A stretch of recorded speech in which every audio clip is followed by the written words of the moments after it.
record button when your wife's having a baby. Hey everyone, welcome to Tint Wizdom number 94. Today I am joined with Brody Matthews, Chris Robinson, and Patrick Fransco. Thank you for joining, everyone. Oh, you okay? You broke up a little bit right there at the end, but everybody hear me okay? I can hear you perfectly. Okay, cool. So basically, it's great to have everybody on. I thought, when Eric first, asked me to try to get a group together, I thought, obviously a couple of guys I know that I really respect in the industry are Chris and Brody. Chris has been running a great shop for, what is it, over 25 years now, right, Chris? This year's 34. Wow. Okay, even more than I thought in the Atlanta. I'm much younger than I look. Yeah. Yeah, and just opened within this last year. Actually, just prior to COVID, opened up his second shop in the Atlanta market. So interesting timing on that. Obviously, couldn't foresee it, but obviously that probably created a little bit of challenges. And Brody is in the Denver, Colorado market. Also runs a very successful shop that's involved in everything from automotive to PPF wrap, and then also owns a flat glass side of the business called Tint America that does a lot of the home and commercial type work. So with that brief intro, that's kind of why I thought these guys are a lot smarter than you and I, Eric. So thought I'd have them on. 100%. Well, thank you all for doing it. You what? Got you fooled. I missed it. I don't know. Oh, he said he has us fooled. Oh, has us fooled. Got it. Got it. All right. Well, Chris, you got to talk more clear, man. Yeah. So, accent. So real quick, I missed that beginning part. Are you at a campsite?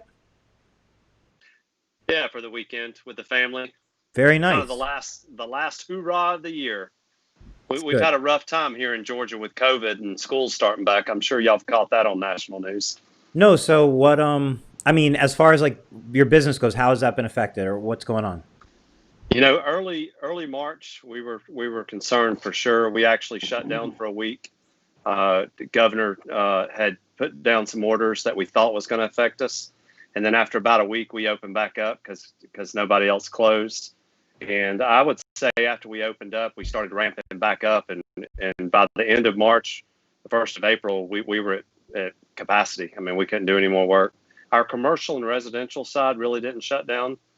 We had a lot of commercial projects that kept going, being essential business. A lot of hospital projects that got started early. A lot of school projects got started early because the kids were out of school. So we were slammed for sure. Now, Brody, obviously, I know Chris, with the situation. Georgia really got really strict quickly. Kind of Denver or Colorado went a little bit of the opposite way. You guys started a little slower and then it got a little stricter later in the process, correct?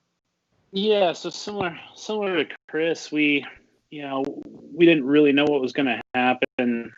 So we shut down for a week, ended up, letting some of my guys go. One of my guys, I lived in Florida, so I sent him home so he can be with his family, not knowing what was going to happen. And about 2 weeks in, business just continued and ended up getting really busy. My flat glass side, on the other hand, was complete opposite. We were still down, but we were down about 80%. As my automotive store was up about 120. And then right now we're above 200% of our capacity, and flat glass is starting to pick up a little bit better. But yeah, it was definitely a learning curve, figuring out what was going on. No one had any idea with the shutdowns what was going to happen. So, what do you guys think? Eric and I have talked about this offline and actually during a podcast. And what do you guys attribute?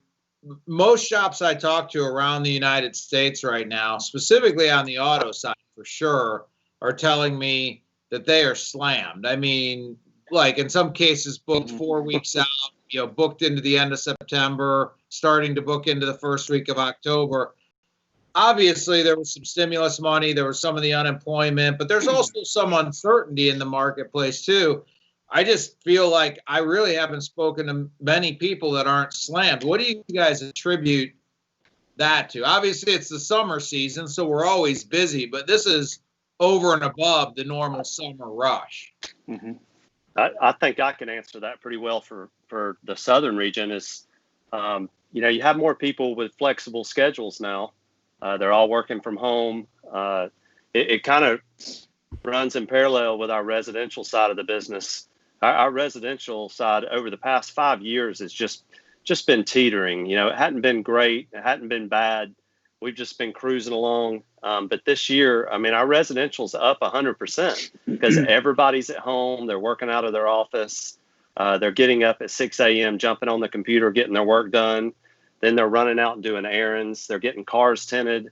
I think it's just more of a flexible schedule, really, than anything. And the fact that everybody was stuck in their house for 6 weeks, everybody's dying to get out and spend money. I know there's a lot of people out there that are unemployed. The hospitality industry, for one, was hit pretty hard. But there's a lot of industry and a lot of professional people that their business has not been affected. If anything, it's been increased, and they're out there spending money. And Tint, new cars. I think if new car sales would have not decreased because of supply, we would have probably been even busier.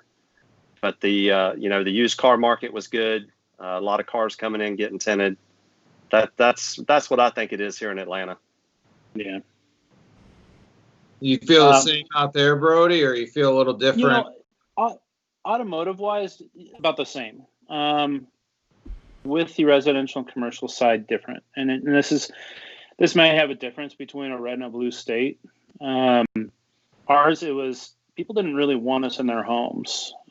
We lost a lot of our residential contracts, and we were so heavily involved with hospitality that.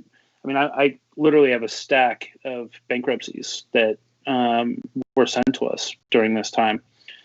Where we just can no longer do business, or projects been put on hold indefinitely.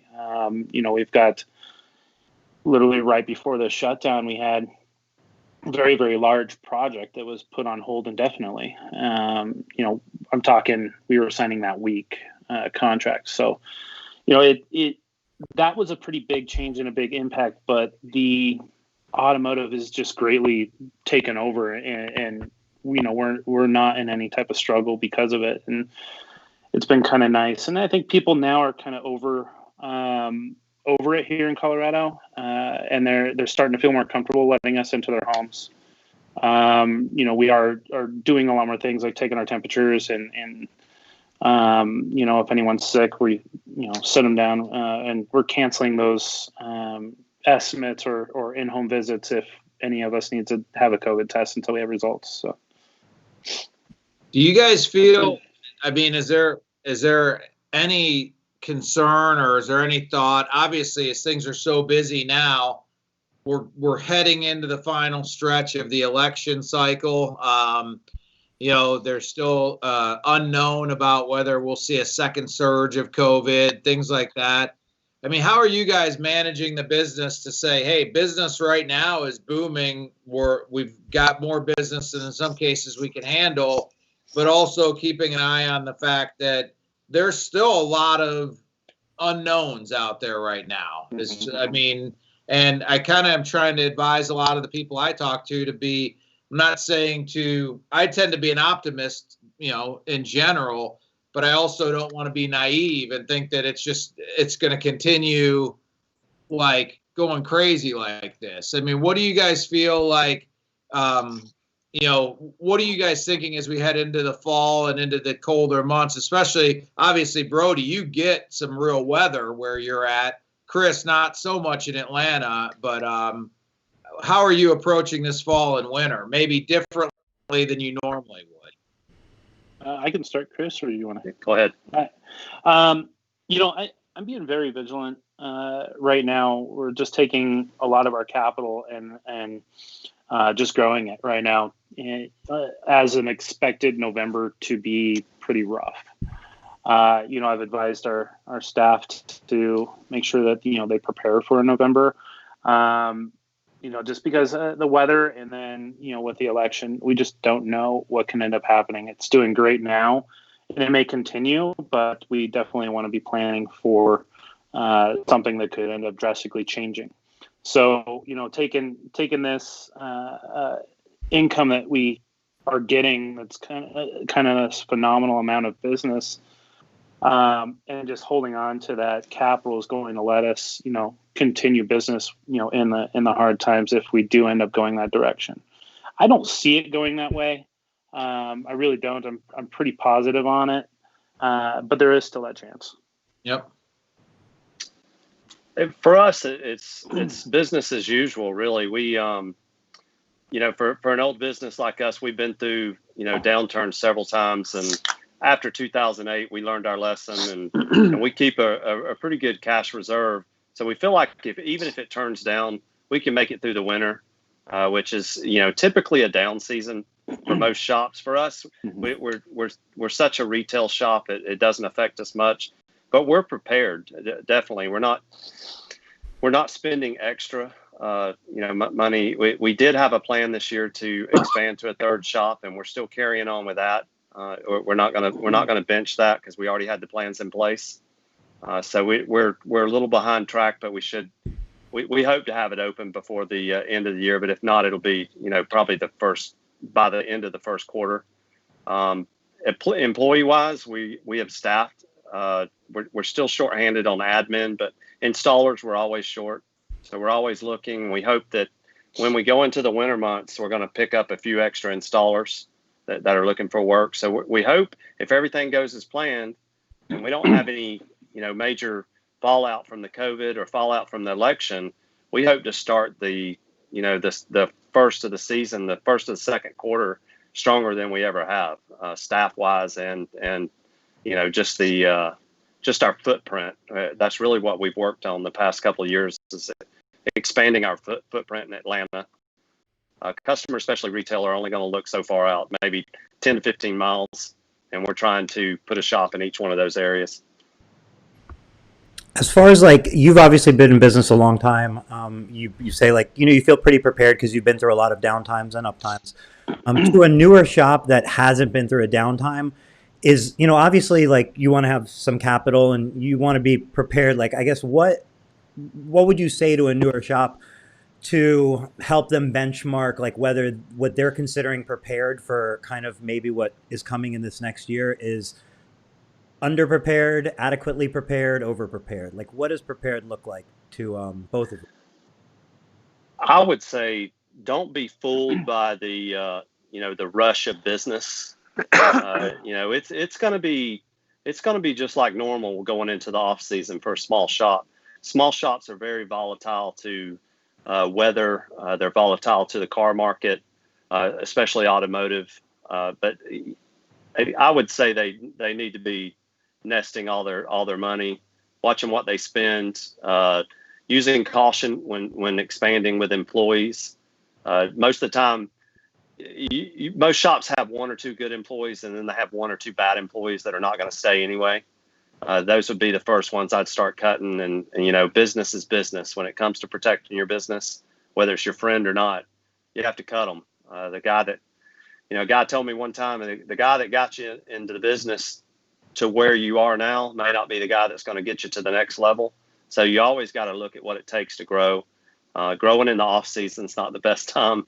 So I would say be banking that money, putting your hours in, limiting your personal vacations, spend more time in the business.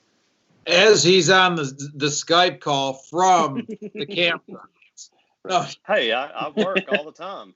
No, hey, believe me, of all the people I know in the industry, I always say to Chris, I'm envious, but I also know he worked very hard for every bit of it. So there's, I envy the flexibility he has now, but I know it was a lot of work to get there. So,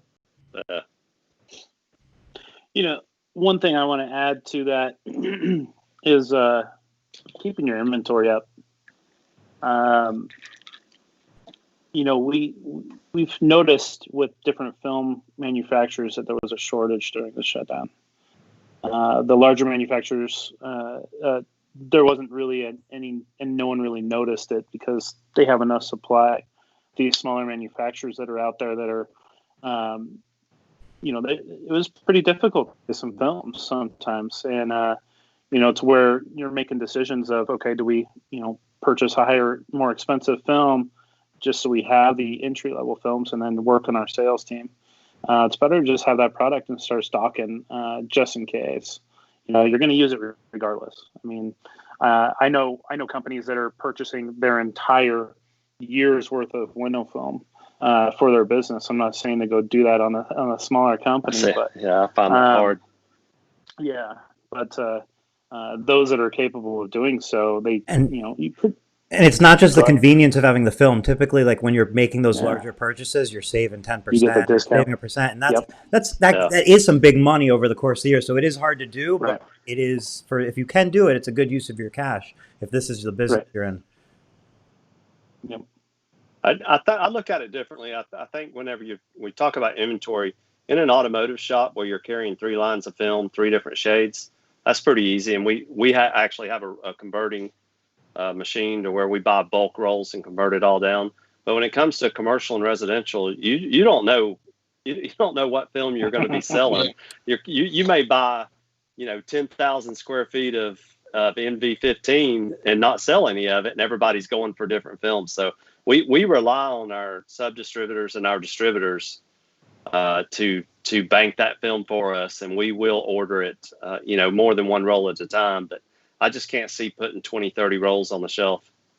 Have you guys, obviously you guys both work with, really great companies, suppliers in the industry, but obviously one of the things I have heard in the last couple of months, it has been that there have been some shortages of key films and things like that. Yeah. Have you guys been hearing that as well? And I'm actually hearing from a lot of the brands in the industry that maybe wouldn't be considered one of the top 3 or 4 brands in the industry, that their business is really growing because they're picking up a lot of that, business where somebody needs a film and they can't get it, so. Yeah. I mean, it's a vicious circle. And, it's not just window film that we need to be, aware of with a shortage. I mean, isopropyl alcohol, it's the items that we use to install as well. It could be, certain cards, because those manufacturers, wherever they were, may have shut down in that particular time, but our industry did not. If anything, our industry picked up when our manufacturers ended up, being shut down for different times, and everything comes from different warehouses. I mean, we're seeing it in every single industry field, for new car sales to, electrical wire, to run electricity into homes for Comcast cable and stuff like that. Like, you order a package from Amazon and you may get it in 2 or 3 days, but somewhere else gets it and it's no longer available. Yeah. I mean, try to find a piece of pressure treated lumber right now. It's almost impossible. Absolutely. So I think a lot of the industry, especially with the film industry, they project their production. At the end of the year, we'll use a brand or a couple of brands. They always reach out. Like 3M will reach out and they do projections. They want to know what we think we're going to do the following year, and they base their film manufacturing on that. And they'll stock that film early on in the year, knowing that they've got enough film banked for us to make it through the end of the year. And when we have times, let's say we started the year in late February, early March, everybody's hitting the brakes. We've got shutdowns of imports coming from China. We have problems with the ports. They're not getting the raw material they need. Their production stops. Well, the film runs out because we're all busy. We're busier than we ever been. And they're panicking, running out of film in the warehouse, trying to get material. And just recently, the past week, you were talking about a letter that went out. one of the large manufacturers sent out a letter stating that, that there was going to be problems, and they asked us not to order more than we normally would. Don't be banking film because they don't have it. So I think the bubble's not popped yet. I think we've got a lot of rocky spots down the road from manufacturers just because of raw material. And for us, and when we don't get film, we look for an alternative. We're going to look at different manufacturers. We're going to be looking at the manufacturers we're ordering containers from China, and it's sitting there and nobody's using it. We may have to have it. So we don't want that to happen, and we want everything to be smooth, but we're prepared for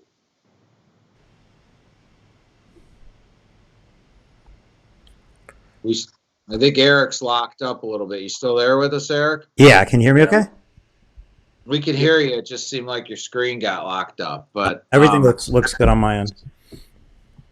It's you either are a very good ventriloquist or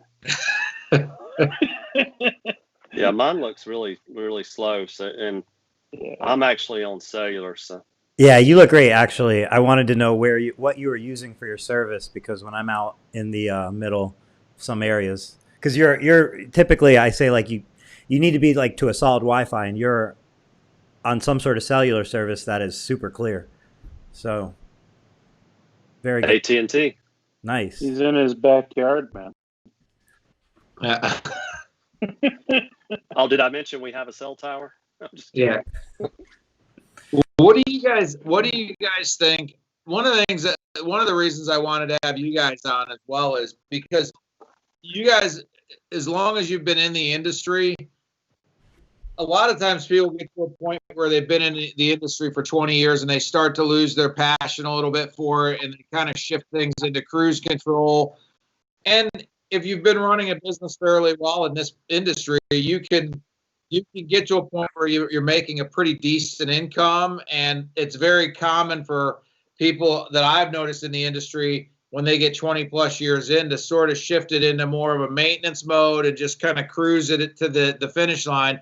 You guys are at the point where you've built very successful businesses. You very well could do that, but you guys are still trying to go out there and take new ground every day. And I wanted to ask you guys, what keeps you motivated to be like, you guys have kind of, to a lot of the new people watching this show, they would view you guys as being, you guys have arrived. You guys have gotten to where they want to get, but you guys aren't satisfied with that. You guys are looking to take new ground. And I just wanted to ask you, what keeps you striving? Go ahead, Brody.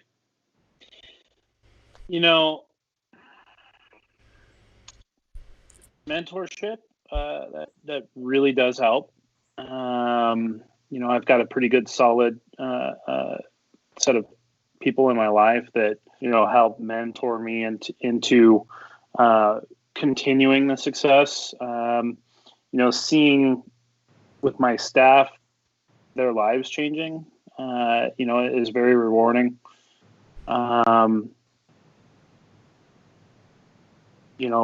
Watching my kids grow, just going to become more expensive as they get older. So, I just don't want to ever stop. It's nice getting comfortable. I don't feel like I want to grow and be the biggest tint shop in the world, but I just want to maintain that level of respect that, my company can have in the industry and continually getting business. I'm a little bit older than Brody, so similar aspirations. For me, yeah, we've been in business a long time, and yeah, I've burned it at both ends. I've been burnt out. I've walked away from the business for almost a year, just putting it on cruise control. But for me, it's one, we have to stay strong in the market. Every day there's a new tinter popping up. In my market alone, we have some of the best window tinters. It's so competitive. More than half of them have worked for me. So I know who they are. I know how they install, whether their work ethic's the same. I mean, they were always hard workers. So I've got competitors that I have to compete against. And for me to stay strong for another 10 years, I've got to keep my backyard clean. I've got to be the dominant guy there. I've got kids to put through college. I've got toys to pay for. We're all guilty of that. And speaking of that, I think for me, it's kind of the carrot before the cart. If I'm collecting toys and I've got bills to pay, I've got to get out there and hustle. If I didn't have a mortgage, I didn't have a car payment, I didn't have, the RV, I'd be sitting at home just counting money because I wouldn't have no reason to do anything. So we experience life and we live it now because I don't know what it'll be like in 10 years. So that's part of it for me. And the business is growing on its own. I've got guys that are getting older that have taken over management roles. Each store has a person that's kind of managing that. I feel obligated to them to keep the business at the top. And they make that kind of money. If you were starting all over again, if you were starting fresh right now, are there any aspects of the business that maybe you would trim off? Like either of you, the question goes to both of you. Like, I feel like sometimes a business can you grow where it grows. So maybe you're doing graphics, then you add on maybe of automotive and you're doing all these different aspects of the business. And I think it's possible that you look back and you say, if I was doing it again, maybe I would just focus on this, that, or trim this. Or is it better to kind of go broad and just take everything you can and everything as you go? What do you think for businesses that are in an earlier stage? For me, I don't know if I'd do anything different or not. I really don't. I don't think I would change things. I've always tried to focus on just tinting to make sure that we didn't lose our focus. We weren't selling firewood in the winter and pools in the summer. I wanted to make sure we were exactly what we were. We titled ourselves as the tint guy. So we stayed with window tinting. Just over the past 2 to 3 years, we've gotten into the graphic side just to be able to provide that to clients. But it really is not a part of our business that is profitable at all. It's just a service we provide. I think PPF for us is not a big thing, so I would cut that out and just focus on automotive, residential, and commercial. We actually have two good people on to talk about this because Brody actually, his business is much broader and he's very strong in a variety of areas. So I'm interested to see what Brody would say to that because he's kind of grown in a variety of areas, but very strongly in a variety of areas. Yeah, I mean, there's two things that I'd cut out, man, and it's probably going to be the wheel alignments and the haircuts. I just kidding. We kind of started just kind of around the window tinting field, but I had experience in graphic design, vinyl wrap. I did a lot of clear brow here in Colorado.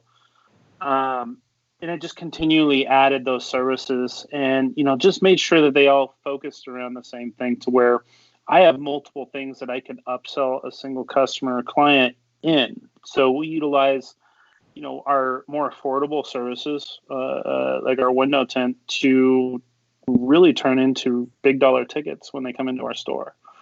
That allows us to, one, not be extremely high volume, but have larger tickets.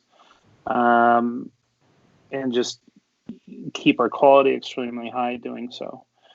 I think with newer businesses that aren't starting with a tremendous amount of capital to really kind of get dominated online, because right now, Facebook with social media and stuff, it's very difficult to start getting those referrals because, the larger companies are going to be the ones that are always going to be set on there. That I think that them getting anything that they can to start moving forward is going to be the most beneficial for them in my area, in my territory. Just because we do have a lot of clear brow. We do have a lot of window tinting in the summer.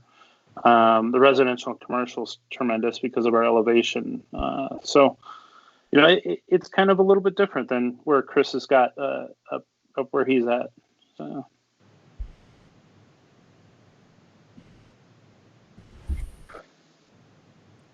Brody, how does your seasons affect your business? Services change with the season. Obviously, very similar to everybody. We've got a busy season in the summertime that's kind of geared towards our window tint and coatings. Okay, the fall season and winter season is really, actually, believe it or not, quite a bit of residential. We get in the off season, we'll get the schools. Automotive wise, and we get the typical slowdowns around the holidays. Then we get a little pickup, and right after tax return season. And paint protection film here in Colorado is just year round. It kind of follows the auto sales market, the new car sales. So I assume with paint protection, your capacity changes quite a bit whenever the weather's bad. If it's cold, it's snowing. So you've got a shop full of cars instead of bringing in new business. No, we get quite a bit of business when we got snow and cold with paint protection film. We need a lot of gravel. Does it clog up your shop because it's got to stay inside for so long? Yeah, it does slow us down. We invested in IR heaters. The IR heaters really just help speed our delivery up a lot in the winter. Our shop's pretty well climatized too, where we can maintain 70 degrees in the coldest months here in Colorado. The IR lamps literally help us flash those guys, and then we just keep them one extra day. But we've got enough space that we can kind of work those around and start delivering them while bringing in another vehicle. So. One of the things you guys touched on, both Chris didn't really touch on it, but I know it's an integral part of how he's built his business. But Brody did talk about it, which was maximizing, if you will, the ticket of the customers coming in. Now, back in over 10 years ago, Chris was one of the first shops that I knew of in the country that really embraced when everybody was selling automotive tint jobs for $175 to $225, and it seemed like everybody you talked to was in that range, and they'd been there for a while. Chris was one of the first shops that really created like a heat wall inside of his shop to walk somebody through a sales process and start selling people higher end films, to where Chris was doing much more expensive tint jobs much earlier on and really maximizing his ticket. So if only a certain number of cars per week can make their way through the shop, if I can make that average ticket go from $225 to $335, that makes a massive difference in the amount of money that's coming through the shop. And Brody also talked a little bit just tonight about adding services on. So if a car, as I've talked to some of our clients, I've really tried to stress the point of, once a car is in your shop, do what you can to maximize, not sell them things they don't need, but obviously if somebody's coming in for paint protection, they may also be a customer for ceramic coating or window tinting or, windshield protection. Or my point is, a lot of shops out there are 1 and 2 bay shops that only have the ability to bring so many cars through the doors in a given week.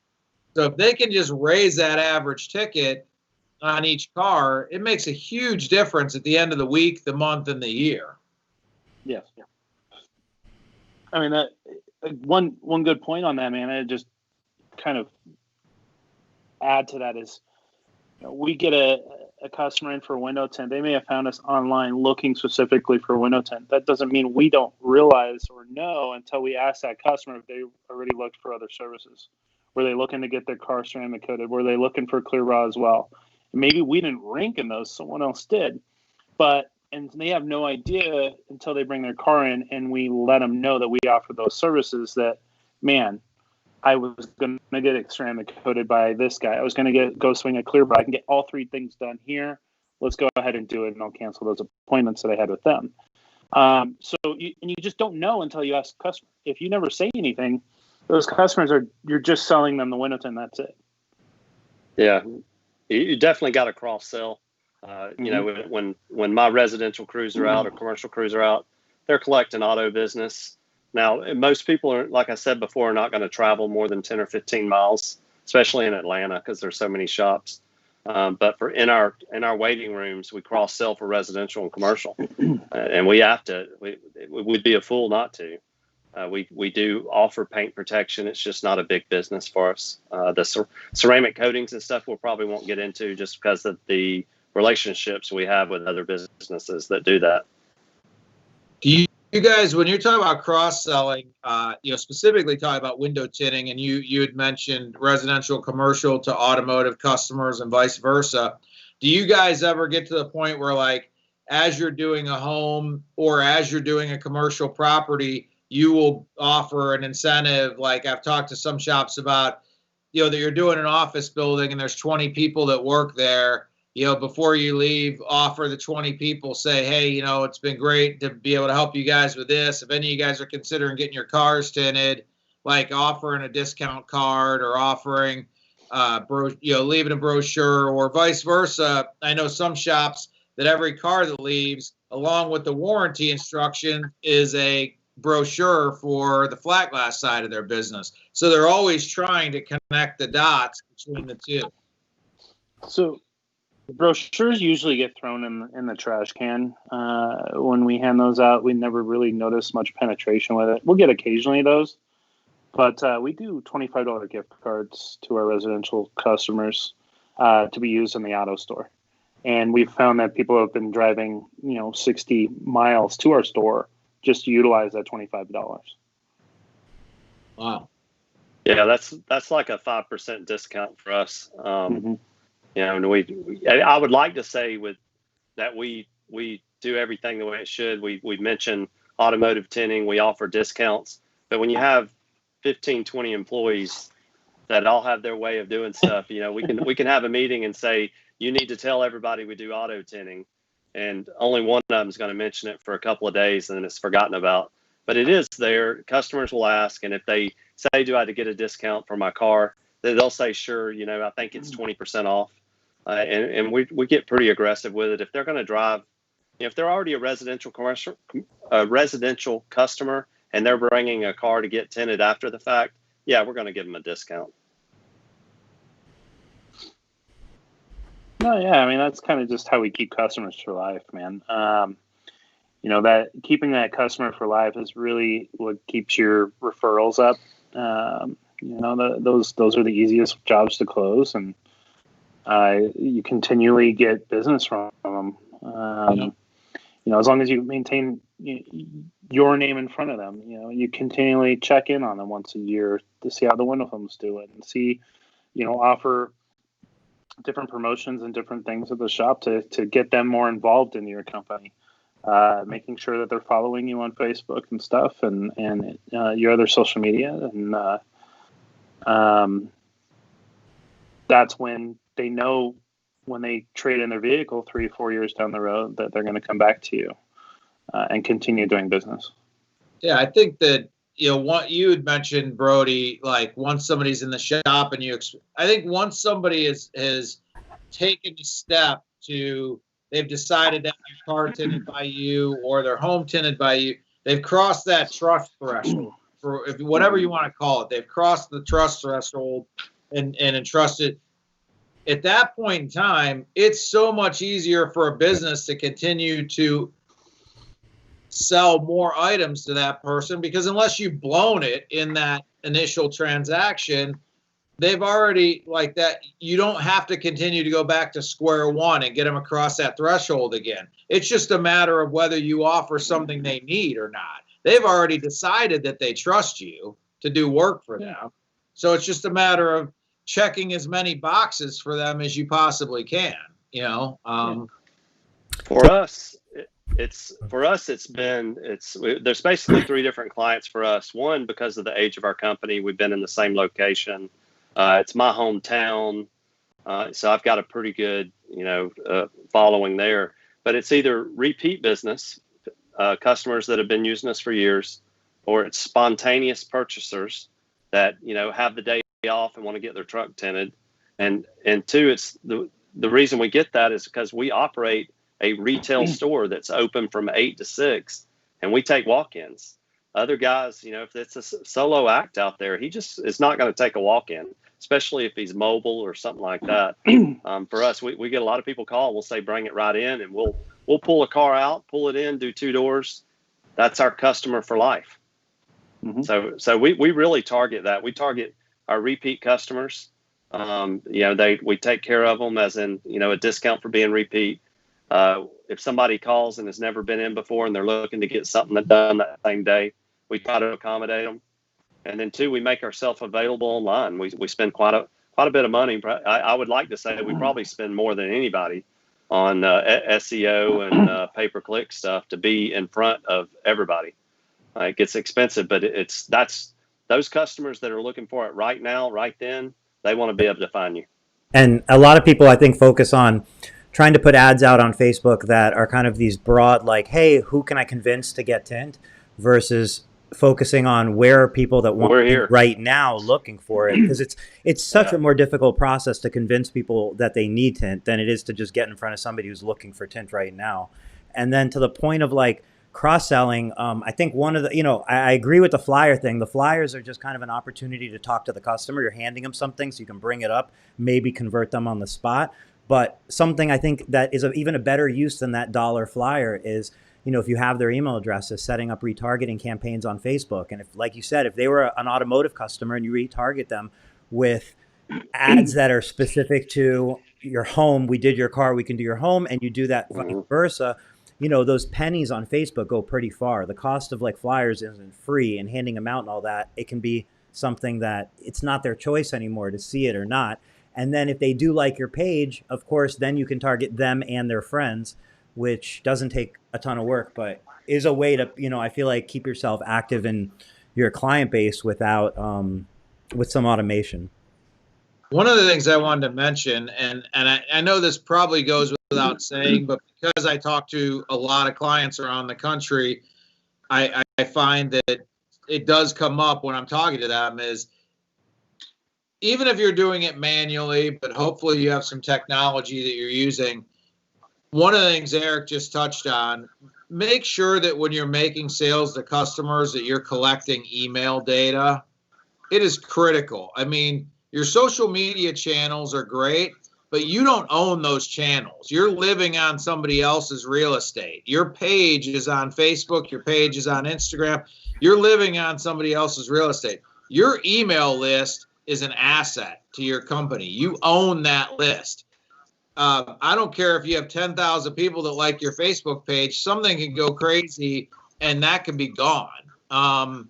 If you have 10,000 emails, you have 10,000 emails. Nobody's going to take that away from you. And 2 opportunities you have to collect email, because I feel like, if that may sound great to some, but they're saying, well, how do I ask the customer for their email? People don't want to give out their email. One opportunity is when you're scheduling them, getting your email address and letting them know they're going to get a confirmation of their appointment. And then I think the second opportunity is if you're giving them a proposal. And the third opportunity is an invoice. So you have a lot of opportunities to get somebody's email without feeling like spam. Chris, was there anyone's to add?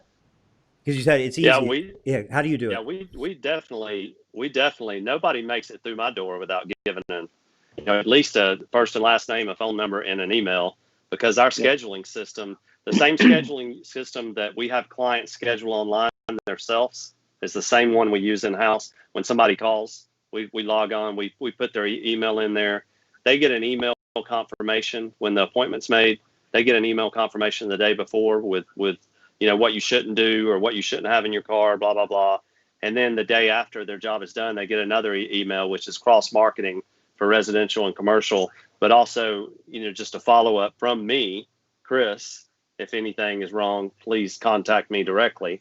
And I will tell you, I get quite a few emails about water bubbles that magically appeared 24 hours afterwards. So I answer a lot of those, and I kind of have it on speed dial, I guess you would say, whenever I respond, but it makes a difference. And we do have that email list, and we're paying big bucks to store all that right now. So we don't know how we're going to handle that in the future. But I think last time we looked, we got about 30,000 total. Well, And the great thing about emails as well, and I'm not saying any of what I said to be a downer on social media. I'm just saying understand the fact that you don't own the real estate that you're living on social media. So, but the beauty of when you have a decent number of emails, there's things you can do on social media that Eric kind of alluded to. You can upload those email lists to Facebook and market directly to your email list on Facebook and Instagram and social media. You can also do a really cool thing,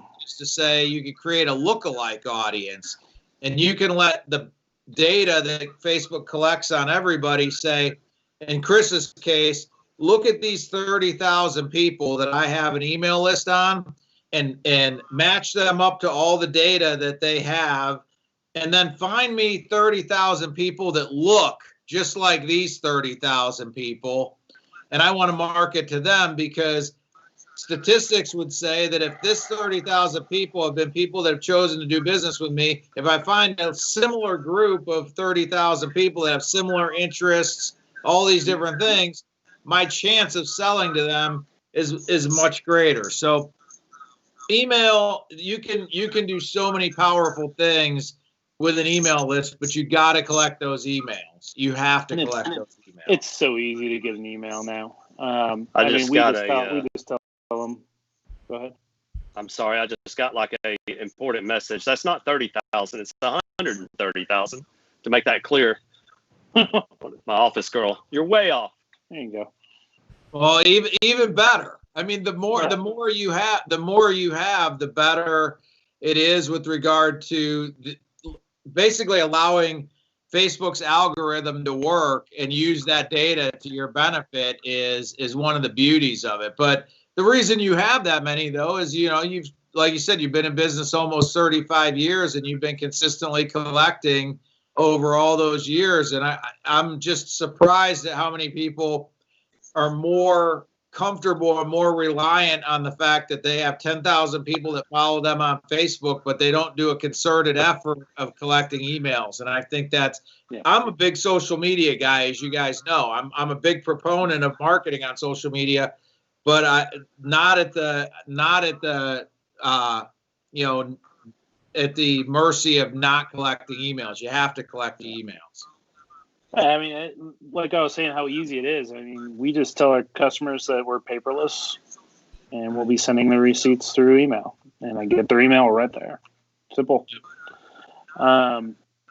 With Facebook, like your likes, man, I think we're only at like 1,700, and they're all organic. We haven't paid for a single like on our Facebook page. It's just a waste of money. Yep, it looks good. Well, one thing that I suggest that everybody make sure you do is when somebody likes your post, there's like that one step to where if they like your post, they like your post. Yeah, you can click on their like. You do have to invite them to like your page, and you'll find, one out of every 5 or so will like your page. And it's a really good way to get actually interested people to like your page, because obviously tricking people into liking your page isn't very good. But getting people who actually like your brand to like your page, and then you marketing to their friend, and then they're going to say, it's going to show your friend likes this page. They're going to be commenting or liking. You start to build some activity, and business can be had that way. But at the end of the day, I still think that effort's better spent typically going after the people who are looking. That's it. Yep. We promoted our page at one time. We done it for about 3 weeks, and we started looking at all the likes we were getting on the page, and there was people from like South Africa, India. Like, where are these people coming from? And somehow the algorithms or whatever, they're running across this page and liking it and thinking they're getting something out of it, I guess. Chris, I think I came across one of your ads once, man. Probably. Yeah. Probably clicked the wrong button. Or that guy that was trying to basically copy Chris, basically using almost the exact same logo for a while. I remember. In Ohio. Yeah. But no, I would even say that extends to individual posts. I would say to people, if you're the much better metric to look at, like if you post things, are what is the desired activity? If it's a click through to your website or something like that, I don't care if I put a post out for a client that gets 10 likes, but it gets 175 people to click through to their website. that's a successful. I'd rather have 175 people click through to the website with 10 likes than 120 likes with 20 people that click through to the website. I think people put way too much stock in the amount of likes, and it's really a meaningless metric. It doesn't do anything. Or when they boost a page too, man, they put under the interest, they just think window tint that their customers are interested in that. And that ad is really just coming to me and Chris, your competitors, and we're knowing what you're doing. You know, and that's been something that I see quite often, actually. Well, I know that I know Eric might have some other questions, but I also want to respect you guys. I know you're very busy, and I'm stoked you guys made time to be on. But Eric, did you have some other stuff you wanted? We could talk about all kinds of stuff. So I just, wanted to make sure we got in anything you wanted to touch on. No, I think we covered a really good topics, and I really do thank everybody for being a part of this tonight, taking the time. We're near the hour mark. If anybody has anything to bring up, let's do it. But we could wrap it up, whatever y'all want to do. Well, I'll let you take a look at the questions. See if anybody asked any specific questions, Eric. But I did want to ask one question to both these guys. Obviously, as we move into the industry, there's more and more technology being integrated into the industry, whether it's computer cut software or some of the different things that are being done out there with regard to managing inventory and things like that. I was going to ask you guys, as somebody that's been in the business way before there was technology, when it was just all manual. So now, what do you guys feel has been the best piece of technology you've implemented into your shop or your process that's helped your business grow? That's a good question. I know I go way back. I was tinting windows, and when I got my first bag phone, I think I had a beeper at the time. I think a beeper. I think for us, we were literally in Atlanta. We were the only window tinting company on Google that was using pay-per-click at one point, and we exploded. We were paying pennies on the dollar too, compared to what it was. The next thing would be just, the digital in itself, scheduling, the automated contact with customers. We have customers that we've never even met, go on the website, make an appointment, already know what they want. They walk in, they already know what they want. They say, here's my keys, I'm ready to go. Customers that when the COVID thing hit, I know Brody talked about doing in-home estimates. I was doing about 10 digital estimates a day. Customers would send me pictures of the windows. I would send them a quote. I would send them, digital samples of the film. So our business has taken off because of digital. It would still be the same, and would I still be big? Yeah, I would have figured out a way.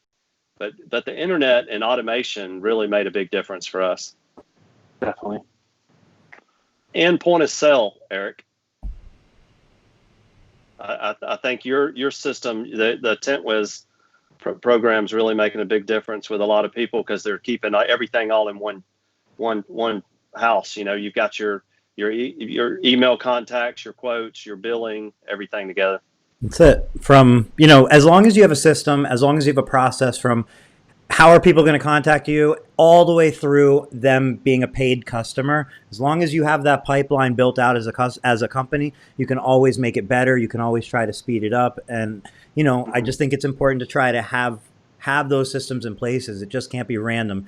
Can't be random times to check your email, and who knows how to follow up. Go ahead. And reviews. Reviews. Let's not forget about reviews. Reviews is make or break with companies. And if you're not putting an investment into building your reviews, your online reviews, you're way behind. If you think you're going to make it just on your name alone, you won't. Specifically, you got to have those reviews. If I could interject too, I would say, from my research, I would 100% echo what you were saying, and I would probably push people to focus more on Google reviews than anything else. Yeah. It never hurts you to get a Facebook review or a Yelp review, but if you're going to put effort into it, you're going to put your shoulder behind it, try to grow your Google reviews. That's going to give you so many things are just linked to Google. And yeah, I mean, I definitely echo. Google's probably going to be like realistically 80% of the business that comes in, whether you realize it or not, it's from your Google Oh, I know it page. is. But the other one, like if somebody's out there says, "Well, I have my Google, I put pictures, I do posts, I'm building my reviews. What else can I do?" I feel like it's kind of an obvious one, but it's still new. I would say advertising on Nextdoor and be trying to build up your reviews on Nextdoor and build that profile, because a year, 2 years from now, I think the business is going to be there for the grabbing right now, and it's going to be more one of those businesses are going to be playing catch up when they realize it in a couple of years, because people really trust. I think the trust in sites like Yelp or HomeAdvisor or Angie's List has gone down, and I think Nextdoor is that place where you feel like you're getting legit reviews from neighbors right now. So just throwing that out there. I think any site like Angie's List or Yelp that where you're only being recommended if you pay a fee, I think those days are old. Yep. Well, there's a lot of options now, and it's always going to be on to that new thing that people are into that hasn't been like gamed and overly exploited and commercialized. Well, the one thing I would say too about the Google, and the reason I said what I said was, not only is it a great place to get reviews, and a lot of people check them out, it is part, if you read a lot of the research, although Google never divulges what's part of their algorithm with regard to search engine placement, all the research indicates that reviews play a part in where you show up in search engine placement, both in organic results and in the map pack area. So with Google, you sort of get a 2-for-1. You not only get a good review that people are going to pay attention to, but it actually positively impacts your SEO as well. So and the goal should be make yourself such an outlier in the reviews. So if you have 300 reviews and your competitor has 30, you look good. If your competitors have 100, you have 125, you're just kind of average. You need to get to the 1,000. You need to look like when you search for pizza and you see one has 1,000 reviews, one has 40 reviews, you're going to the 1,000. You need to be that for the Tint Shop, and it's definitely possible. It does make a difference. And responding to all of them. Yeah. Yep. We're close to 1,000. I think we might pass 1,000 for our Woodstock store this year, and our next competitor in the area has 20. Exactly. And then the other thing is, when you're getting 5, 6 new reviews a day, whatever it is, 3, 4 reviews a day, if you get that one a month or one every couple of months that's like a 1-star by a name that's not real, and they said it's doesn't matter. It's no big deal. If you get 3 good reviews a month and you get one of those, it's kind of a crisis. So like it's being proactive really saves your ass later on from nonsense. Yeah. Yep. Well, guys, it's Friday for me. I'm off tomorrow, and clock's a ticking. Like I said, thank you guys so much, both Brody. It was last minute, but I appreciate you guys taking the time. It was awesome to get you guys on here. Yeah. Thanks for sharing your expertise. Thanks for having us. It's great seeing you guys, Brody. It's great seeing you, buddy. I'll see you soon. Good to see you, man. In fact, I'll be in Telluride next June. Oh, you better call me then. I will. I'll come through Denver. All right. See you. Take care, guys. Bye, guys. Thank you again. All right. Take care, everyone. All right. See you.